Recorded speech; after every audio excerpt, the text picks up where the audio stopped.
Okay.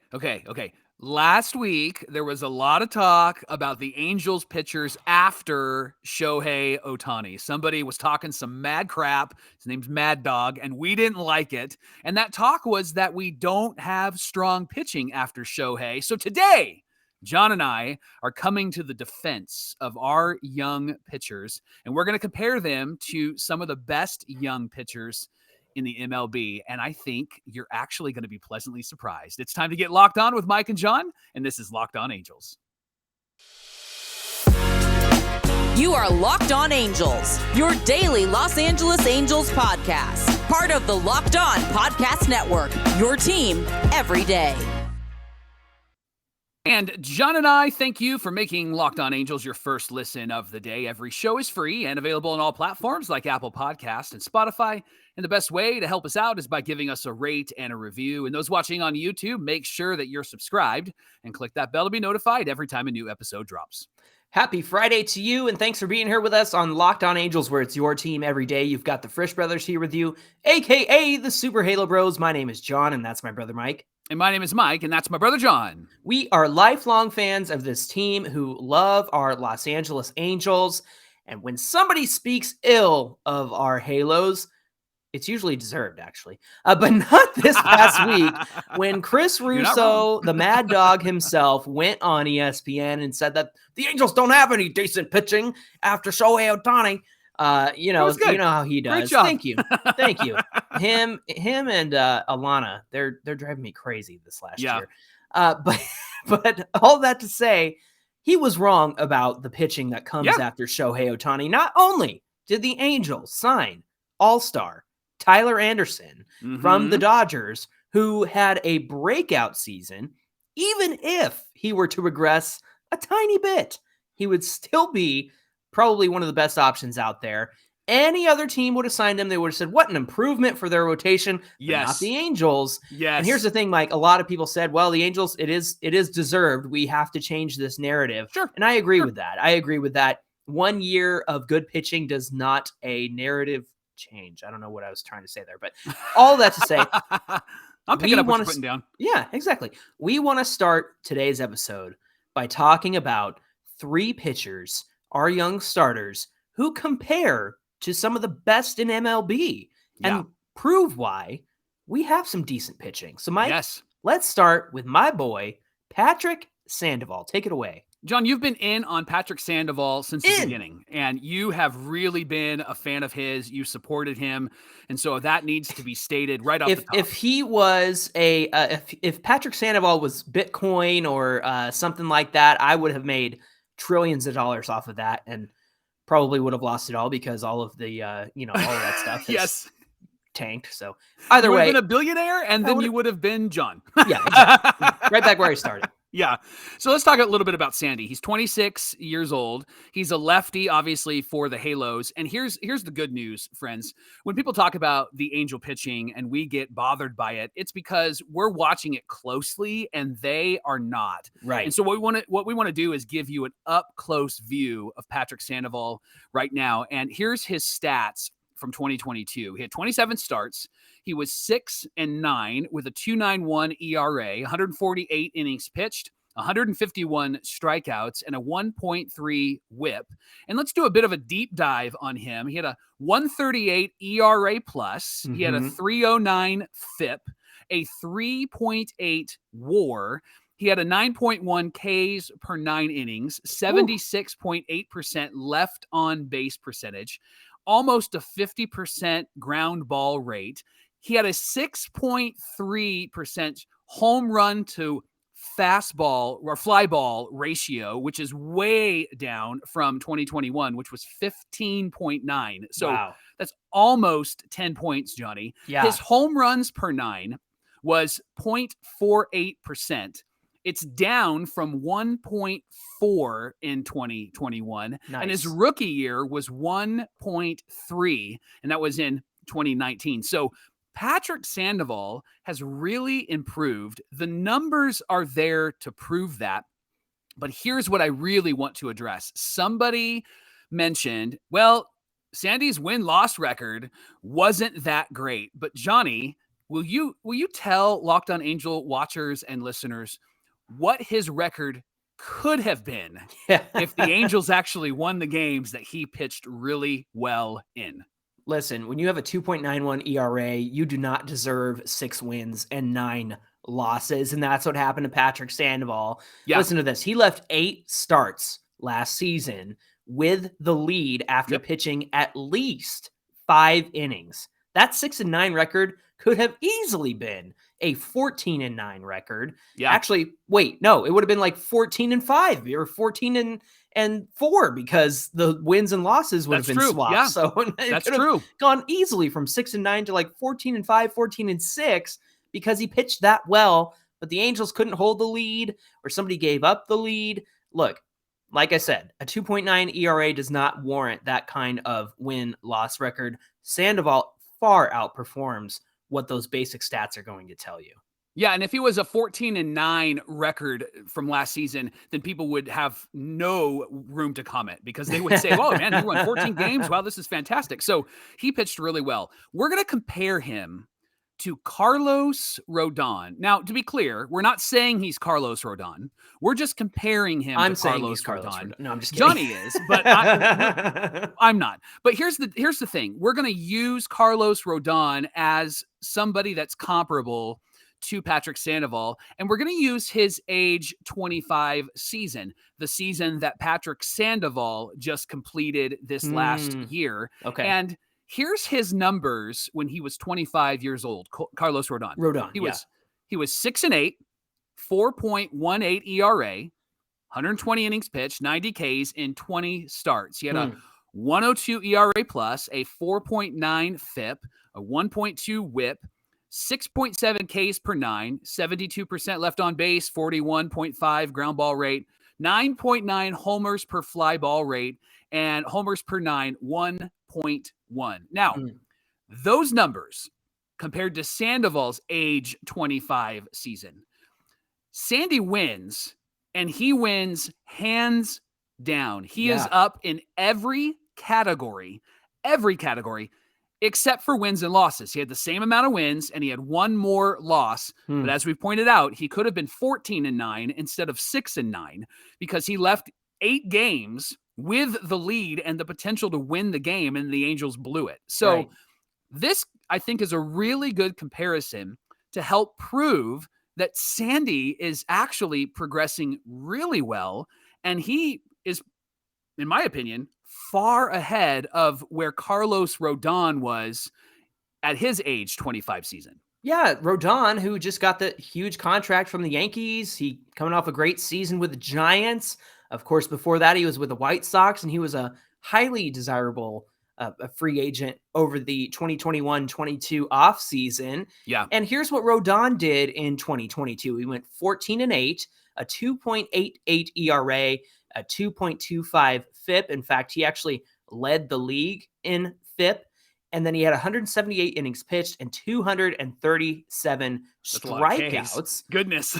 Seriously. But Mike, that's where Patrick Sandoval can go. He's trending that way. Yeah. Look at that. That ERA, 2.88 and 2.91, not that far off from each other. Right. And like I mentioned earlier, Sandoval could have easily been 14-8, 14-7, 14-6. Right. And so the next time you want to be concerned about Sandy, here's the thing.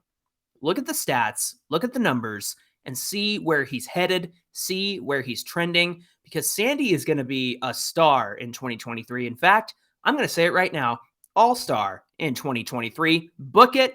John has stamped it. GM John is stamping an all-star season for Patrick Sandoval. And we're not just going to stop there, because coming up, we're going to compare Jose Suarez to somebody everybody seems to like, and that's Nestor Cortez. He's a character. Jose Suarez is El Demente, and you're going to find out why we're going to make that comparison coming up here on Locked On Angels. The next time that you're concerned about Angel pitching, just pause and get yourself a Built Bar, which is actually the sponsor of today's show. It's a delicious treat with no fat or calories like you would expect in candy bars. The Built Bars and Puffs are actually really good for you, and they are tasty as well. They're delicious, and you don't even have to sacrifice the good taste if you want to actually be healthy. Maybe for New Year's, you've actually said, I want to eat healthy. Well, this is why Built Bar and Built Puffs are for you. First of all, they're really great. They're covered in 100% real chocolate. They come in really great flavors like churro, peanut butter brownie, coconut almond. They're only 130 calories, 4 grams of sugar, 17 grams of protein. And when we've talked about Built, we've said go to their website and you can order your Built Bars and Puffs today. But now you can stop by your local Walmart or Sam's Club and you can pick up a 4-box of cookies and cream and double chocolate and coconut puffs, or you can go to Sam's Club and get a 13-bar box at your favorite Sam's Club with brownie batter and churro. And I hope you're getting hungry because these Built Bars and Puffs are really, really good. And of course, as always, if you just want them delivered to your house, you can go to built.com right now and order yourself a Built Bar or Built Puff. Remember, Built Bars are the way to go. They're going to fill you up. They taste great and they're healthy for you. So grab yourself a Built today at Walmart, Sam's Club, or go to built.com right now. Thanks for making Locked On Angels your first listen today. And for your second listen, go and check out Locked On MLB Prospects with host Lindsey Crosby, who's a prospect encyclopedia. He's going deep on the stars of tomorrow in Major League Baseball. You're not going to want to miss it, so be sure to tune in wherever you get your podcasts or even on YouTube.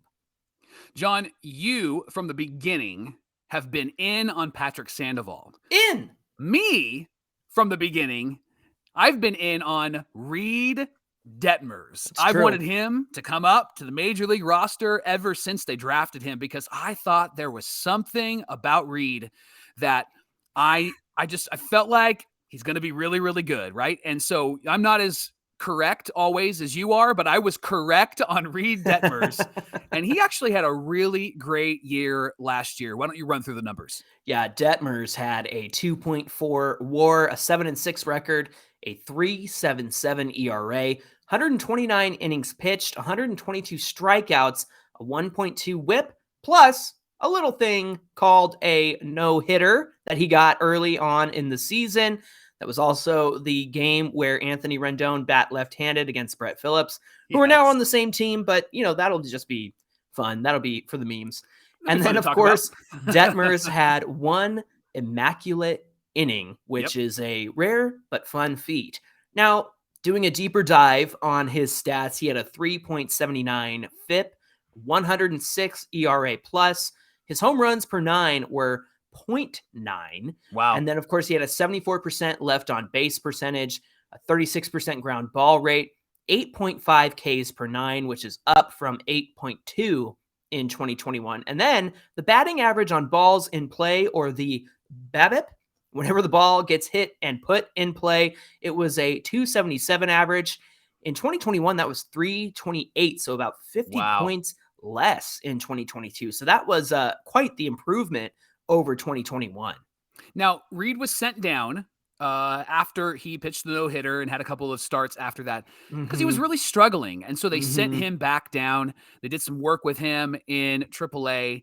And the thing that happened when he came back up was actually pretty remarkable. When he returned, 9 of his final 14 starts were quality starts, meaning he went 5 innings and gave up 3 runs or less. He was struggling after the no-hitter because he had a couple of 4-inning starts and he was yanked kind of early. Yeah. And so they needed him to work on some things. And when he came back up, John, he looked fantastic. And he looked like the Reid Detmers we've been excited about. Now, here's who we're going to compare him to. Max Fried from the Atlanta Braves. Now, Max is a stud. He's really, really good. And we're going to actually compare him to Max Fried when he was 25, because Reid Detmers is only 22. He's going to be 23 this next season.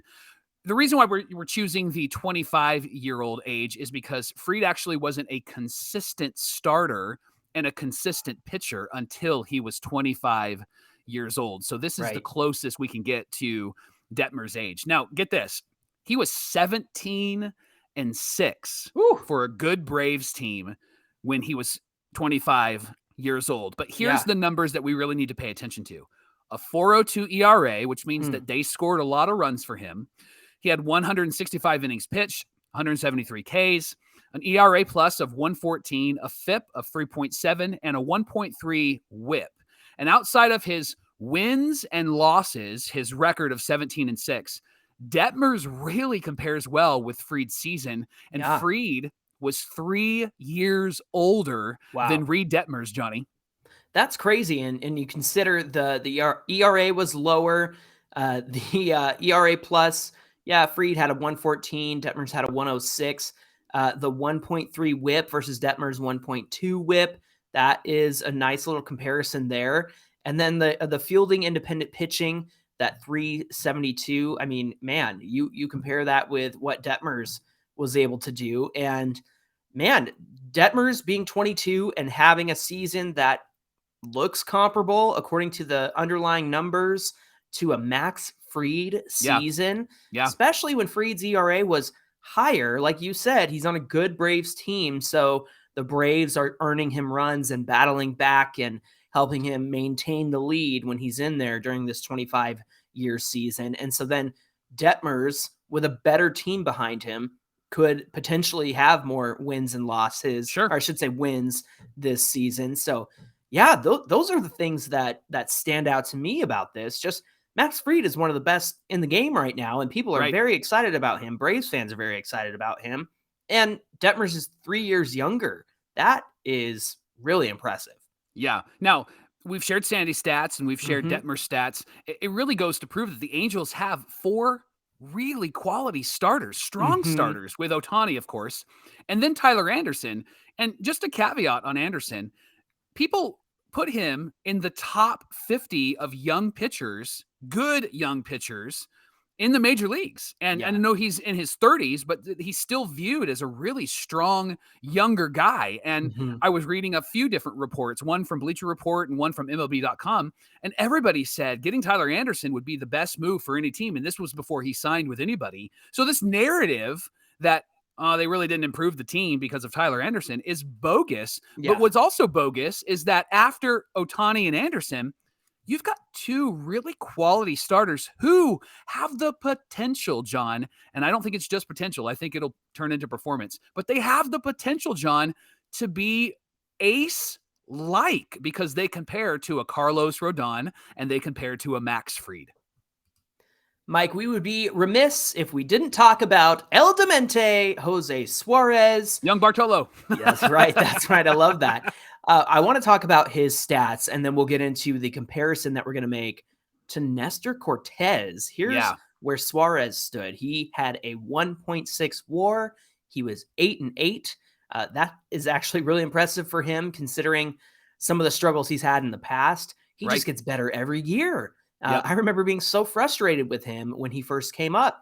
He's also got a 3.96 ERA last season, 109 innings pitched, 103 Ks, a 1.24 WHIP. He has a 101 ERA plus, a 3.91 FIP, 2.7 walks per 9, which was 3.3 in 2021 and 3.7 in 2019. That's why you didn't like him in 2019. That's right. He's got a 289 BABIP, and he's entering his age 25 season. Remember, Mike, when he debuted, I think he was 21. So naturally, it's going to be really difficult for a youngster like that to translate to the majors. And considering all that, I think Jose Suarez has done really well for himself to get where he is going into the 2023 season. And as you mentioned, we're going to compare him to Nestor Cortez. And 2022 was Cortez's first full year as a starter. And not many people know that, but it was his age 27 season. At the end of 2021, he finished as a starter and he was really improving. But last year was really his first year at being a full-time starter. And he proved that he deserves to be there. And so we selected Cortez because, like Suarez, it took him a while to get it together. And Suarez's numbers are very similar to Cortez in his first 3 years. There are some rocky numbers. There are some weird numbers. There's some high numbers. But with Suarez looking better in FIP, WHIP, and ERA plus compared to Cortez, in his entire career. Wow. Suarez is actually a whole lot better than Cortez has been. And so are we saying that Suarez will be Cortez this season? Yes. No, we're actually not saying that. But I don't think he's going to be Cortez. Obviously, that guy has a great ceiling. He's up and to the right. But what we are saying is that Suarez's numbers are trending in a really positive direction. And because of this, John, we believe that he should be given a shot to prove himself like Cortez was given the shot last year and in 2021. And so if he's going to be the 6th starter or the 5th starter, I think that we can be really confident that Jose Suarez is figuring some things out. And the reason why we're confident is because he doesn't just pass the eye test, he actually passed the metrics test. His numbers are improving every single year. Absolutely. Yeah. When he came up, it was kind of like, we need some starting pitching guys, bring somebody up to help us out. And so you kind of throw him to the lion's den in that sense. And then in 2021, he had that similar Nestor Cortez journey where Suarez came in and did some long relief appearances and then eventually got a few starts. And he looked really good last season. He was in the rotation to start this season. He had to go down to AAA, just to work on some things and figure some things out. And that's why the innings pitched aren't that high. Obviously, he's also in a 6-man rotation, so there's not as many innings to go around. But you're right. I think he's trending in the right direction. I think the one concern that we share is probably the ability to get through the lineup several times. It seems like the 3rd time he struggles.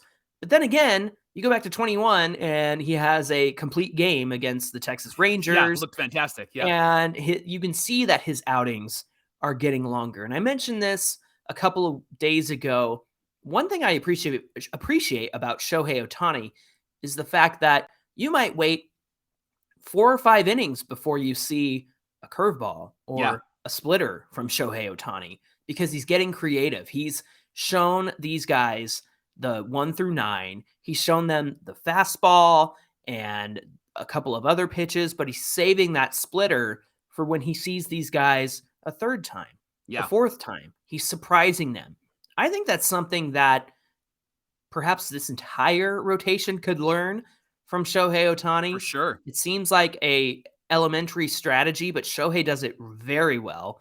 And I think that would definitely help Suarez to get through a 1 through 9 lineup 3rd time, 4th time, 5th time. Go out there and get that complete game. You know what else I like, Mike, is Phil Nevin being Jose Suarez's manager. Oh, heck yeah. Nevin has lit a fire under this kid. And when Nevin managed his first game and he went out and said, "All right, buddy, you want to finish this inning?" And Suarez was like, "I can? You're going to let me?" Because you mentioned it before. He would look over to the dugout, see if Joe was ready to pull him. And you can't do that. You got to let a guy go out there and work. And I think Phil Nevin inspires these guys. And I think he's really going to inspire Jose Suarez this season. So here's the bottom line, Mike, because Stone Cold said bottom line. Here we go. The Halos have 5 quality starters, not 5 potentially good starters, not 5 non-decent starters. They're more than decent, and the numbers show it. Detmers, Sandy, Suarez, they've improved every season. And when you compare them to some of the best guys in the league relative to age or the kind of season that they've had, you can see that these guys are ahead of the curve. And so if you're concerned about starting pitching, if you're worried that it's not good enough, I encourage you to not be concerned because these numbers show, like you said, they're trending up and to the right. This team is set up to be solid and it's going to impress you. You're going to be thrilled this season with this starting rotation. Thanks for making Locked On Angels your first listen every day. And now for your second listen, check out the Locked On MLB Prospects show with our friend Lindsey Crosby. He's talking about all those MLB stars of tomorrow, including the stars that are in the Angels organization. His podcast is free and available wherever you get your podcasts. Hey, you're going to want to give us a follow this weekend at Locked On Angels on Twitter and at Super Halo Bros on Twitter and Instagram because we're going to be doing a mailbag Monday on Monday's episode of Locked On Angels. You can get at us and send us your questions, your comments. Mike, they could even give us a call on our voicemail line. Yeah, we love to hear the sultry sounds of your voice. So give us a call, 714-409-6396. Call us anytime, from any place, anywhere. Ask your questions. We would love to hear from you. Again, 714-409-6396. And that number will also be in the description, the show description, on both YouTube and wherever you get your podcasts. We can't wait to hear from you. Until Monday's show, my name is John, and that's my brother Mike. And my name is Mike, and that's my brother John. Thanks for being here with us. We hope you have a great weekend, and we'll see you back here on Monday.